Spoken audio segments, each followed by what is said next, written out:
आज जारी कर दी गई है। गौरतलब है कि कुछ घंटे पहले ही इलेक्शन कमीशन ने एक प्रेस कॉन्फ्रेंस की, जिसमें मध्य प्रदेश में चुनावी तारीखों का ऐलान किया गया।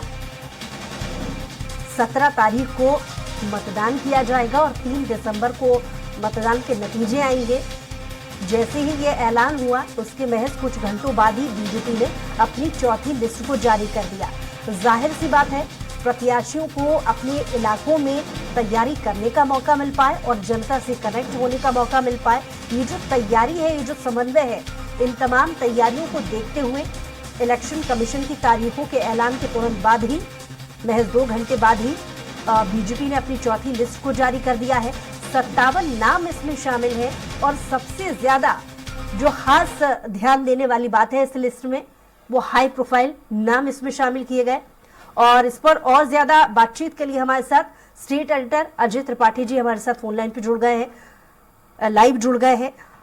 अजय त्रिपाठी जी, चौथी लिस्ट बीजेपी की जारी हो गई है, इसे किस तरीके से देखेंगे? क्योंकि सबसे ज्यादा हाई प्रोफाइल नाम 57 नामों की ये सूची है, इसमें हाई प्रोफाइल नाम भी शामिल है। इस लिस्ट को आप किस तरीके से देखेंगे?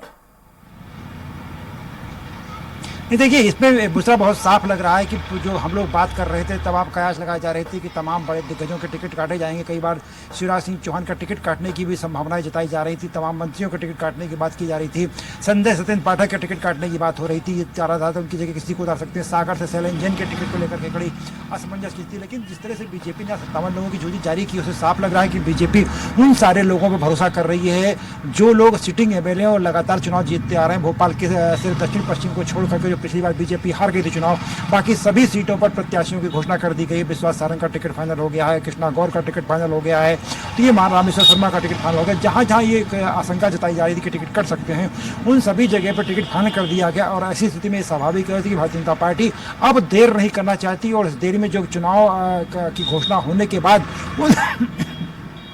सभी लोगों को मैदान में उतार देना चाहती है, जो कि लगातार प्रत्याशी बने रहे हैं। और ये सीट, आज का जो टिकट है, वो ये साफ कर रहा है कि भारतीय जनता पार्टी को अपने पुराने लोगों पर भरोसा है। जी जी, साथ ही साथ अजय जी, आपसे ये भी जानना चाहेंगे कि हमने देखा कि कहीं ना कहीं बीजेपी की एक जो तैयारी है वो अलग तरीके से नजर आ रही है। जो थोड़ी ही देर पहले, महज 2 से ढाई घंटे पहले इलेक्शन कमीशन ने तारीखों का ऐलान किया और महज 2-2.5 घंटे बाद ही चौथी लिस्ट बीजेपी ने अपनी जारी कर दी। लेकिन कांग्रेस की जो तैयारी है वो यहाँ से बहुत दूर नजर आ रही है, क्योंकि जाहिर है समय कम है, तो जनता से कनेक्ट होने के लिए, जनता से संवाद करने के लिए दोनों ही प्रमुख पार्टियों के पास समय कम है। कैसे देखेंगे आप? देखिए बुसरा, बिल्कुल साफ है कि कांग्रेस इसमें थोड़ा सा पिछड़ गई है और बीजेपी लगातार आगे चल रही है। लेकिन ये है कि कांग्रेस की जो सूची है वो मुझे, जो जैसा कांग्रेस के तमाम सूत्र कह रहे हैं कि 1-2 दिन में आ जाएगी, क्योंकि कांग्रेस की सीईसी जो होती है उसकी बैठक हो चुकी है, स्क्रीनिंग कमेटी की बैठक हो चुकी है, सब कुछ फाइनल हो चुका है। बस ये है देरी कि कांग्रेस में कब लिस्ट जारी होती है। मुझे लगता है कि कांग्रेस कल या परसों कांग्रेस की पहली लिस्ट आ जाएगी, उसमें लगभग आधे लोगों के नाम होंगे। लेकिन स्वाभाविक रूप से कार्यकर्ताओं पर दबाव बनता है, एक मनोवैज्ञानिक दबाव बनता है, अलग ढंग का होता है, जो कि अगर टिकट जिसके जारी हो गए हैं, जिसकी प्रत्याशी घोषित हो गए हैं, स्वाभाविक रूप से इसका मनोवैज्ञानिक असर तो पड़ता है। और कांग्रेस का कार्यकर्ता इस मामले में बैकफुट पे जाता है कि अभी तक उनके टिकट फाइनल नहीं हुए हैं। और निश्चित रूप से प्रत्याशियों को भी लगता है, कई बार जिनका टिकट फाइनल हो गया, उनको लगता है कि मैदान उतार देना चाहिए।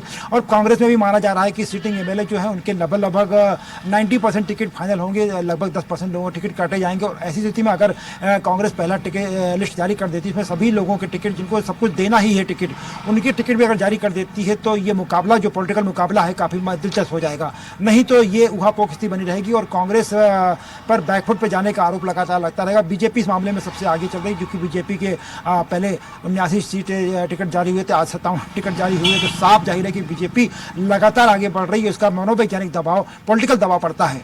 ये बुशरा, पहले से जो खबरें निकल कर के सामने आ रही थी कि बहुत सारे ऐसे मंत्री हैं जिनके टिकट काटे जा सकते हैं, लेकिन जो अभी एक और जो चौथी लिस्ट आई है 57 जिसमें नाम शामिल है, कुल अभी तक 136 नामों को लेकर के अगर विशेष मंथन किया जाए, 24 मंत्रियों को एक बार फिर से इस प्रत्याशियों की सूची में जगह दी गई है।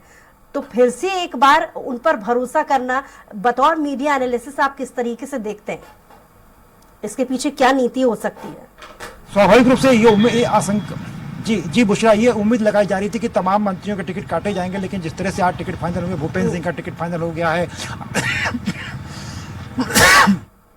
का टिकट फाइनल हो गया है, भूपेंद्र सिंह का, गोविंद सिंह राजपूत का, ये तमाम जो मंत्री जिनका टिकट फाइनल हो गया, लेकिन ये प्रद्युम्न सिंह तोमर का टिकट फाइनल हो गया है। तो ये माना जा रहा है कि जिस मंत्रियों को टिकट दे दिए, बाकी जो शेष बचे मंत्री उनमें से, लेकिन स्वाभाविक रूप से जिस तरह की इस समय माहौल बना हुआ है, बीजेपी का चल रहा है, उसमें ये माना जा रहा है कि मंत्रियों के टिकट तो काटे जाएंगे, पर मुझे उम्मीद लग रहा है कि अब जो बची हुई लिस्ट है उसमें जब सूची आएगी तो तमाम मंत्री, जो बचे हुए मंत्री, उनमें से टिकट काट जाएंगे। बहुत सारे ऐसे मंत्री जिनका परफॉर्मेंस बहुत अच्छा नहीं था, जो कि अपने काम के पैरामीटर के मुताबिक नहीं कर पाए, उनके टिकट में कटौती की जाएगी। जी अजय जी बने रहिए, आप हमारे साथ लौटेंगे आपके पास।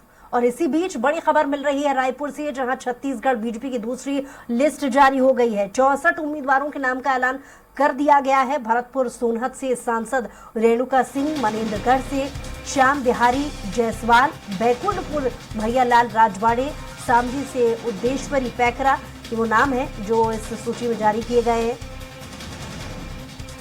तो बड़ी खबर इस वक्त आपको बता रही है छत्तीसगढ़ रायपुर से, बीजेपी की दूसरी लिस्ट जारी हो गई है। लगातार हमारे साथ अजय जी जुड़े हुए हैं।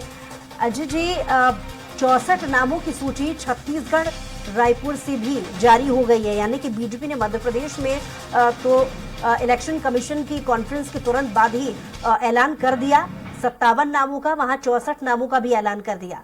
ये जल्दबाजी, इसे किस तरीके से, इस नीति को आप किस तरीके से देखते हैं बीजेपी की?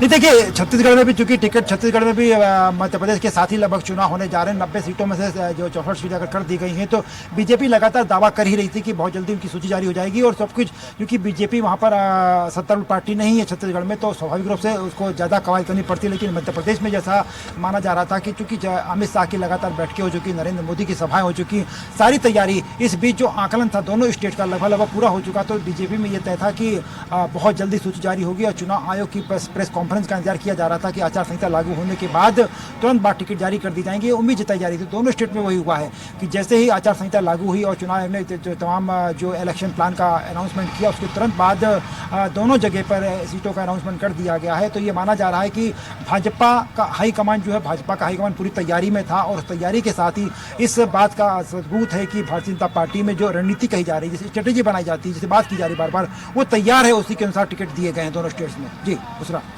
और एक जो बड़े नोटिस करने वाली बात, इन चारों, अगर मध्य प्रदेश का जिक्र किया जाए, मध्य प्रदेश में जिस तरीके से बीजेपी ने अपनी लिस्टों को 4 चरणों में अलग अलग तरीके से जारी किया है, हर एक लिस्ट की एक खासियत रही है कि पहली लिस्ट में कांग्रेस के कब्जे वाली सीटों पर तरजीह दी गई, और उसके बाद इसी तरीके से दूसरी लिस्ट में भी तरजीह दी गई। चौथी लिस्ट में ये देखा गया कि हाई प्रोफाइल नाम सबसे ज्यादा है। तीसरी लिस्ट में हमने देखा कि मंत्रियों को यहाँ पर जगह दी गई। तो इस तरीके से अगर छत्तीसगढ़ पर दूसरी सूची को लेकर के बात की जाए तो किस तरीके से देखेंगे आप? नहीं, देखिए वही मैंने आपसे कहा कि देखिए पहली लिस्ट तो चौंकाने वाली, स्वाभाविक रूप से छत्तीसगढ़ की पहली लिस्ट बहुत चौंकाने वाली थी। दूसरी उससे ज़्यादा चौंकाने वाली थी, जिसमें कि 7 सांसदों को, 3 केंद्रीय मंत्रियों को मैदान में उतारा गया। लेकिन ये अब जो लिस्ट बची, इसमें हाई प्रोफाइल नहीं कह सकते। ये माना जा रहा है कि जिन लोगों को टिकट कहा, बहुत सारी उम्मीदें की जा रही थी कि गोपाल भार्गव का टिकट कर सकते हैं, उनकी जगह टिकट बदला जा सकता है। लेकिन जिस तरह का माहौल बीच में बना है, और भारतीय जनता पार्टी ने जो सर्वे बीच में कराया होगा, उसके आधार पर ये टिकट फाइनल किए गए हैं। तो चाहे वो गोपाल भार्गव हो, भूपेंद्र सिंह हो, सत्येंद्र पाठक हो, प्रद्युम्न सिंह तोमर हो, अरविंद भदौरिया हो, इन सभी का टिकट फाइनल कर दिया गया। और चूंकि सिटिंग एमएलए को टिकट देने की परंपरा रहती है, बहुत कम टिकट काटे जाते हैं, तो दोनों स्टेट्स में, एमपी और छत्तीसगढ़ दोनों जगह साफ दिखाई पड़ रहा है कि वो लोग जो अभी विधायक हैं और पार्टी के मुफीद है, जिनका सर्वे में नाम है, उन लोगों के टिकट फाइनल कर दिए गए। तो ये उम्मीद की जा रही है कि भारतीय जनता पार्टी को पहले से हिंट कर दिया गया था, इशारा कर दिया गया था, लगातार वो प्रयास कर रहे थे, और इसीलिए वे पार्टी ने जो लिस्ट जारी की, उसमें उन सभी के नाम है जिन्हें हम लोग हाई प्रोफाइल मामला मान रहे हैं। भोपाल का दक्षिण पश्चिम में मामला अभी अटका हुआ है। ये बार देखना कि दक्षिण पश्चिम में किसको टिकट मिलता है, क्योंकि दक्षिण पश्चिम बीजेपी की सिटिंग एमएलए कोई वहाँ पर नहीं है। तो ऐसी स्थिति में सिर्फ दक्षिण पश्चिम, उसके लिए एक बड़ी चुनौती होगी, वो टिकट वहाँ पर बहुत जल्द डिक्लेयर होगा। लेकिन ये तय है कि जिन लोगों को टिकट मिला है, जिन मंत्रियों को टिकट मिला है, उनको पहले से हिंट किया। लेकिन अब ये माना जा सकता है कि अगली लिस्ट जब आएगी तो उसमें बचे हुए लिस्ट में बड़े चौंकाने वाले नाम होंगे, कई फ्रेश चेहरे होंगे, क्योंकि मैक्सिमम लोगों को, जो पुराने लोग थे, सिटिंग एमएलए थे, उनको सबको टिकट फाइनल हो गया है। अब जो चीज लिस्ट आएगी वो बड़ी कभी चौंकाने वाली होगी, क्योंकि बहुत सारे फ्रेश चेहरे इसमें शामिल हो सकते हैं। दूसरा, चलिए, बहुत शुक्रिया हमारे साथ जुड़ने के लिए, तमाम बातचीत के लिए अजय जी।